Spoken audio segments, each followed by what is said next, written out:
Kagoshima Immaculate Heart Women's College sits on a hill in Toso overlooking Kagoshima City.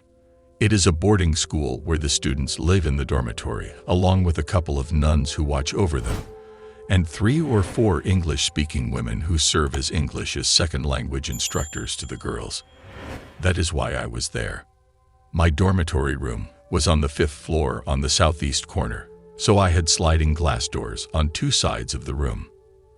They gave me a beautiful view of Kagoshima, the bay, and the Sakurajima volcano on the opposite peninsula across the water. The west side of the room was lined with closets and cabinets, and the north side was a solid wall with a single sliding door which opened to the foyer and the bathroom. That bathroom was what indirectly led to my near-death experience.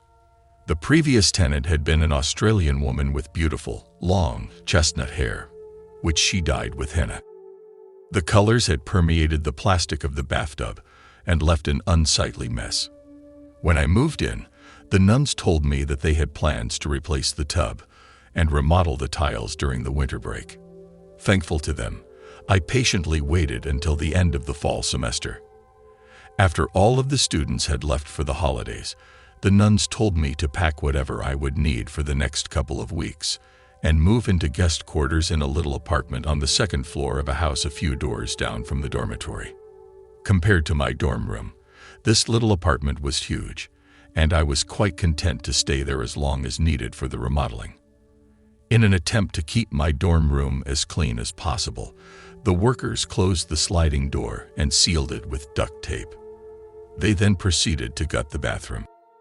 While removing the old grout and preparing the cement walls and floors for the new tiles, they must have used an electric sander which created a fine cement dust, for that dust permeated my room through the sealed door.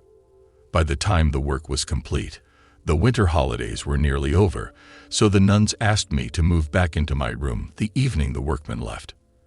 It was late and the winter days were short, so by the time I climbed up the mountain and up the 5 flights of steps to my room, it was already dark. When I pulled off the duct tape, I was showered with a rain of fine particles. Coughing and waving the dust away, I slid open the door. In the darkness, with only a few beams from the area light penetrating the curtains, the whole room sparkled with a thin coat of powder. It was beautiful. It took several trips for me to carry my possessions back from the guest house to the dorm room, each trip the equivalent of 8 flights of stairs up and 8 flights of stairs down. So by the time I finished, I was tired. I certainly did not feel like cleaning the entire room.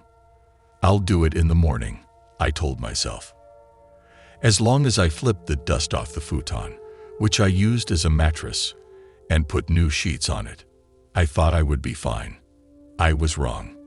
I went to sleep and awoke to find myself staring down at my body resting on the futon. Strangely enough, this perspective did not seem in the least bit alarming. I was calm, peaceful. I was standing at the foot of the bed, which was oriented north-south with the headboard toward the north, next to the door, and my feet to the south against the curtains and the sliding door to the balcony. In order for me to be standing where I was, I had to be standing through the futon and the bed on which it rested. Almost immediately, a large circular gate of radiating bluish-white light opened where the north wall and door had been only a moment before. A figure approached through the gateway. His outline seemed masculine, but I could not distinguish any features because of the intense backlighting.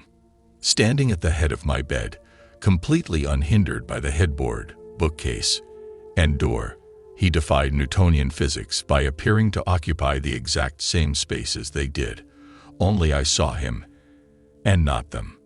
He reached down and placed his hands on my shoulders. Immediately, I was back in my body. Get up. Whereas before I could see my room, the gate, and the outline of the figure clearly, now I became aware that my eyes were swollen nearly completely shut. I could barely breathe, and all I wanted to do was rest. In my illness and confusion, I dared to argue, I don't feel like getting up. The figure still had his hands on my shoulders, and in a firm, but matter-of-fact tone, he replied,